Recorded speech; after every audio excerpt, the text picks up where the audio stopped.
Welcome to NAIS Member Voices.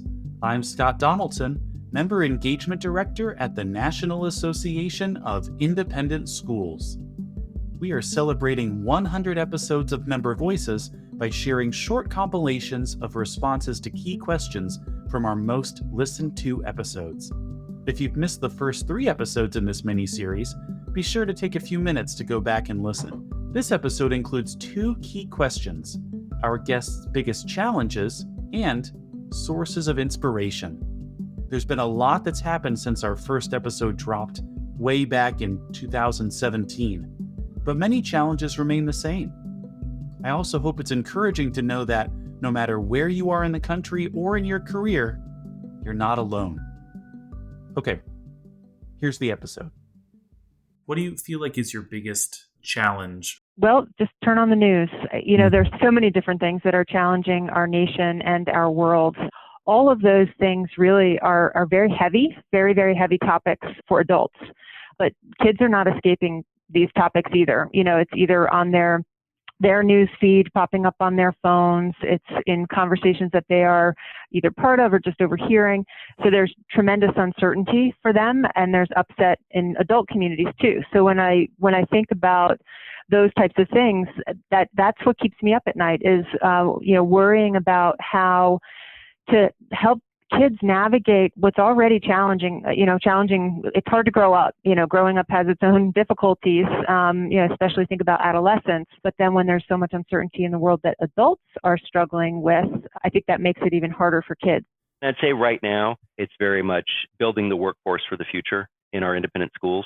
Teachers, staff, leadership, being able to navigate this period of time, this current economic uncertainty, and recruit, retain, incentivize, develop the very best teachers, staff, and leaders for our schools.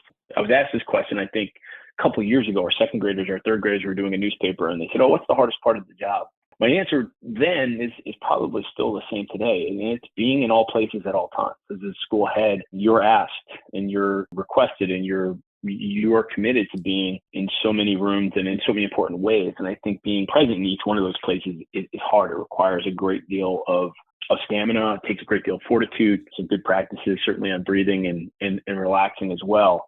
I think that's the biggest challenge because it relates to so much of what the job entails. I mean, it really requires running a marathon, and that's, but you can't do it at a sprinter's pace. One of the most significant things is the unpredictable sort of future of the independent school model. I'm really heartened by independent schools, the independence, the sense of independence, the sense of creativity and innovation that's possible for schools, for our schools. But I worry about issues like accessibility and nimbleness and flexibility. And I want to be able to predict that it's going to be okay. But there are pressures on independent schools in terms of thinking about the near future and we're at a really important point of using independence and leveraging the strength of independence to be innovative and creative and thoughtful about the model and what we present, because I believe these schools to be the strongest form of an excellent education in the country. So I think the future, how we continue to be excellent, continue to innovate with some of the pressures around access and our business model, frankly, going forward, that's the big thing that I worry about. I think at this moment, supporting our faculty and staff in supporting students is the most critical work that we're doing as school leaders. Students are the business of the business. They are at the center of the work. As school leaders, we don't often act directly on students. It's the work we do with other adults in the community that has the most impact on students. I have an org chart at my school that is a series of concentric student circles with students at the center, and then the next one is faculty and family. And so I think supporting the adults who work with students right now is really critical. And that looks different. Teachers are generationally different now. Than we have a workplace in which we have often 4 generations of people working and teaching. They have different expectations, different needs. I also think the current climate, what we've been through in the last few years, the sort of erosion of trust in authority has a real wearing effect on adults as well as kids. Mhm. So I'd say, I spend a lot of time thinking about how we support teachers, certainly from compensation all the way through what their day looks like at school to how we support their growth and learning and how we create a culture in which they feel that support. Misinformation. And I think that what has me worried is that I think folks are looking for and are happy in echo chambers. And we're looking for the people who believe what we do. And I understand that. We want to know that we're in community for those of us who believe we're kind of on the right side of justice. We want to connect with those. We want to organize. We want to spread good information. We want to feel like we're telling the truth and we're educating. I mean, that's what schools are about. And to know that for some folks, there's no amount of evidence, there's no amount of, there are no number of history books, there's no amount of conversation that is going to move someone from where they want to be because they simply want to stay there. And that they're basing kind of their opinions on is not based on any kind of fact. That's really hard. How do you get through that?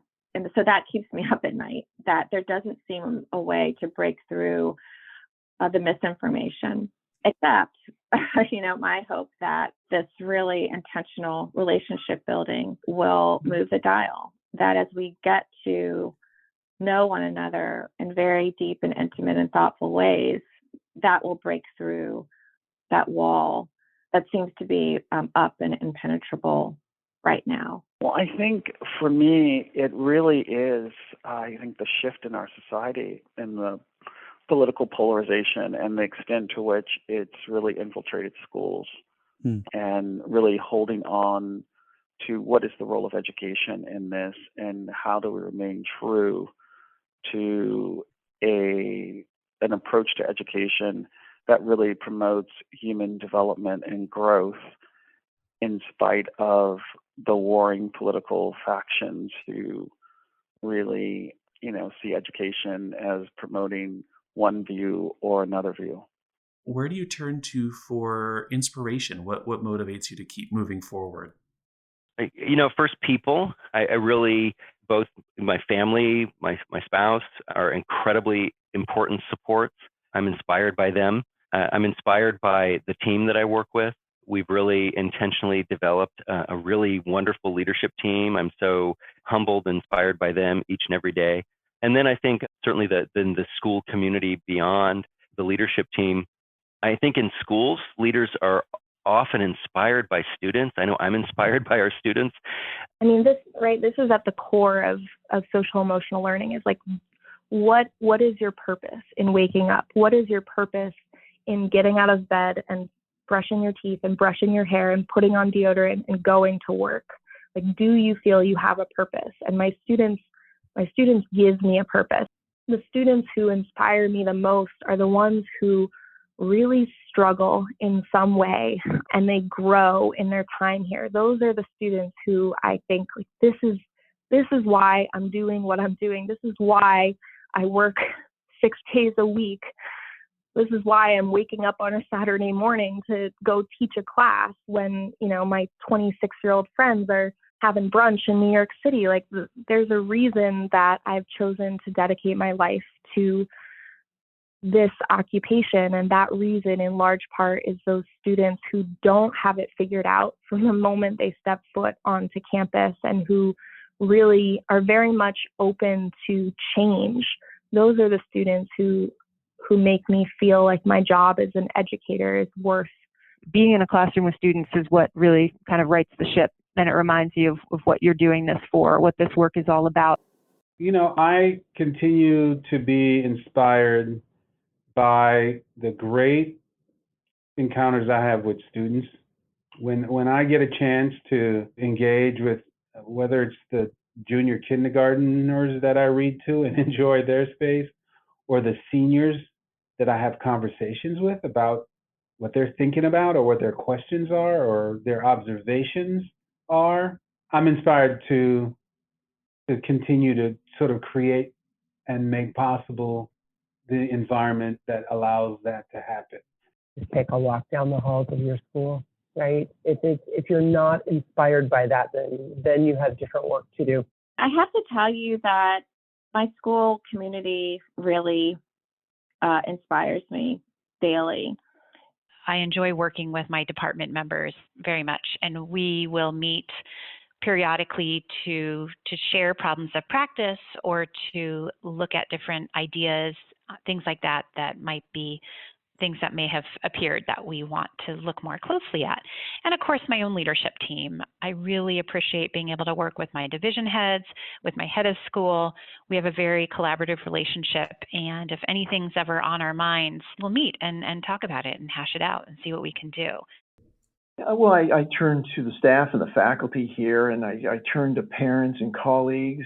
My inspiration comes from kind of creating time to sit down with people who have ideas and perspectives. And the one thing I've learned is that how civilizations advance is about sharing ideas, but why it advances because there's always somebody, it seems to be in the room or in our community, that's not satisfied with what we're doing right now. They leave the door open for new ideas.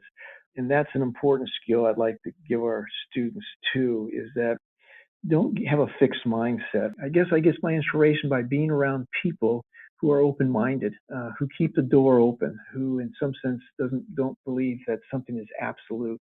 And our community is filled with people like that, not only the faculty, staff, but our parents. And so I get a lot of inspiration from the community that I serve.